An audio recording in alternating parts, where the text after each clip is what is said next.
नमस्कार साथियों, स्वागत है आप सभी का।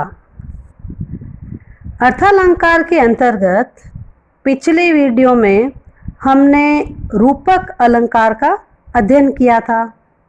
इसी कड़ी में आज हम उत्प्रेक्षा अलंकार के बारे में चर्चा करेंगे।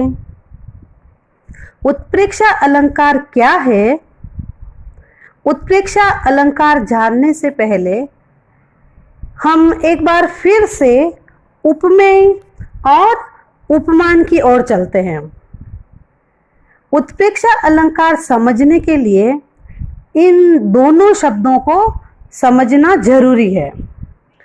देखिए, उपमेय जिसकी तुलना की जाए वह उपमेय, जिसकी तुलना की जा रही है वह उपमेय।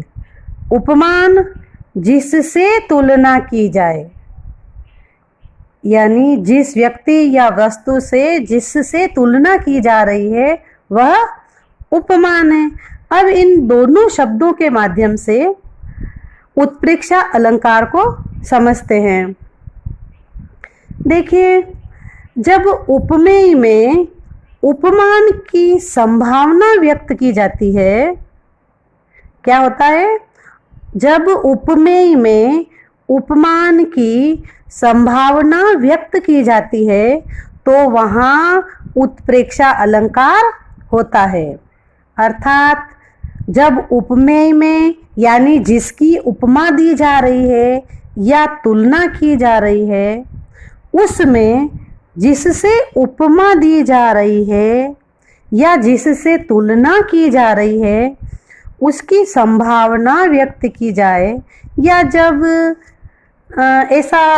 ये कोई शंका व्यक्त की जाए कि जैसे मानो कोई चीज इस तरह की दिख रही है या मानो कोई चीज इस तरह की है, तो देखिए उत्प्रेक्षा अलंकार में मनु, मानो, मनहु, जनु, जानो, जानहु, ये इस प्रकार के शब्दों का प्रयोग होता है।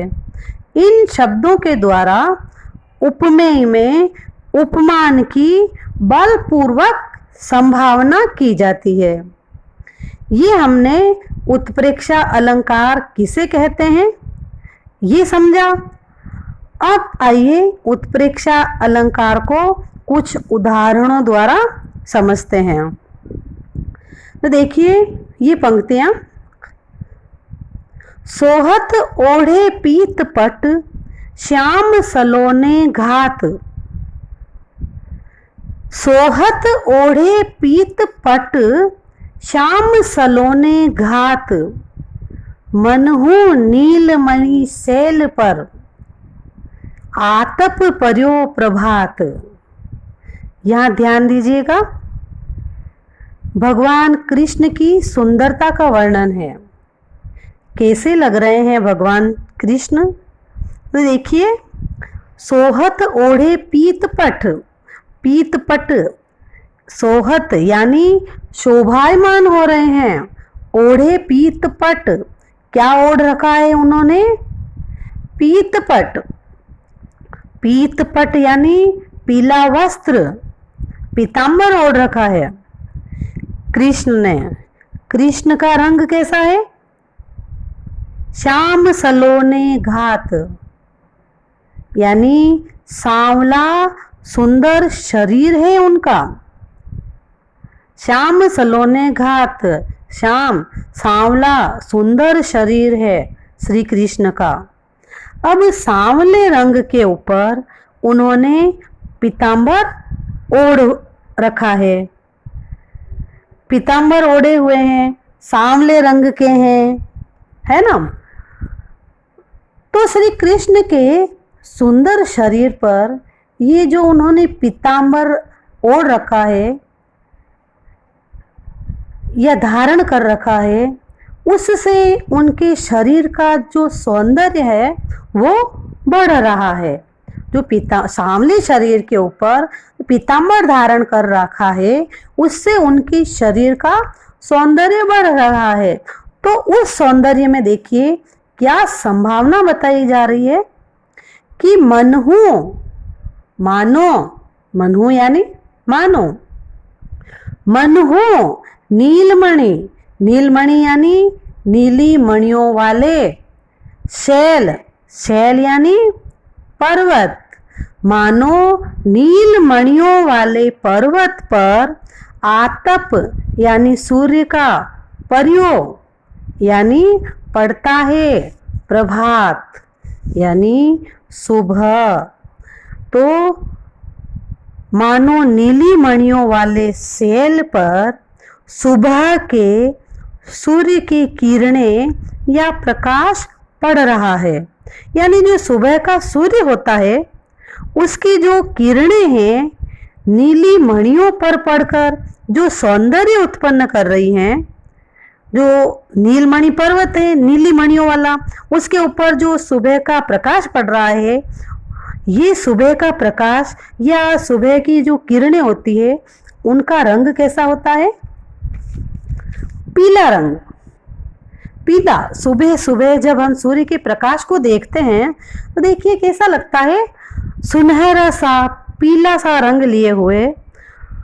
तो ये नीली मणियों पर जो सूर्य का पीला प्रकाश जो सौंदर्य पैदा कर रहा है, कृष्ण के सांवले शरीर पर जो पीला रंग का वस्त्र भी वैसा ही सौंदर्य बढ़ा रहा है।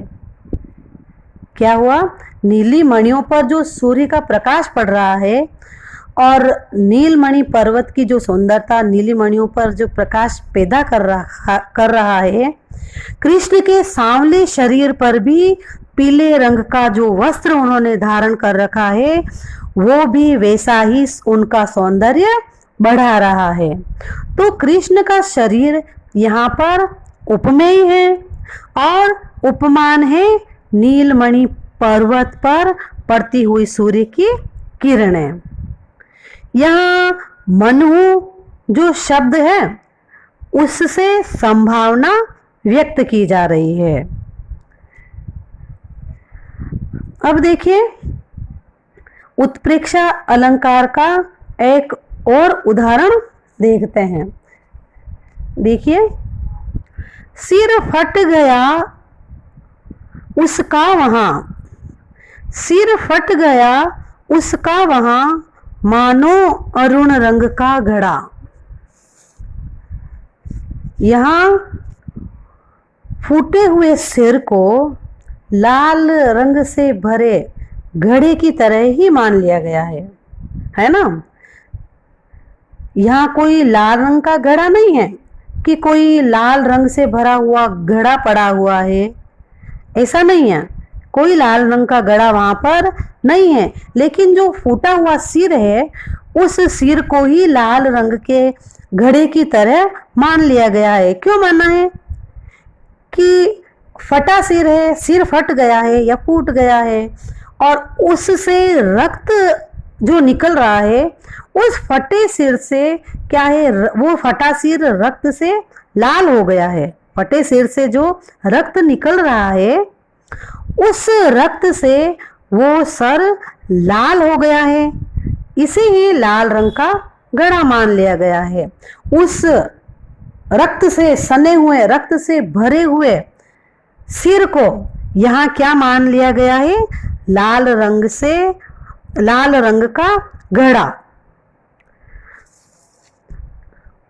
असली में या वास्तव में वहां पे कोई लाल रंग का घड़ा नहीं है। सर जो लाल है, खून से सना हुआ है, वही लाल रंग का घड़ा माना गया है, उसे ही लाल रंग का घड़ा मान लिया गया है। तो जब उपमेय में उपमान की संभावना व्यक्त की जाती है वहां पर उत्प्रेक्षा अलंकार होता है। इसे आप मनु, मानो, मानहु, जनु, जानो, जानहु, ये शब्द कहीं काव्य में, कहीं पंक्तियों में आए तो इन शब्दों से उत्प्रेक्षा अलंकार की हम पहचान कर सकते हैं कि ये उत्प्रेक्षा अलंकार है। इन शब्दों के द्वारा हम उसकी पहचान कर सकते हैं। तो ये हमने उत्प्रेक्षा अलंकार देखा। उम्मीद करते हैं ये वीडियो आपको पसंद आया होगा।